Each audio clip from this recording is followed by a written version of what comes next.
To open or extract a zip file on Samsung Galaxy S24 Ultra, open My Files app.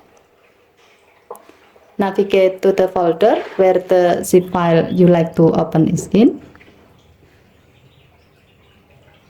Tap the zip file and then tap Extract. If needed, you can type a new name for the extracted folder. Tap Extract. If the zip file is secured with a password, type the password and then tap Extract.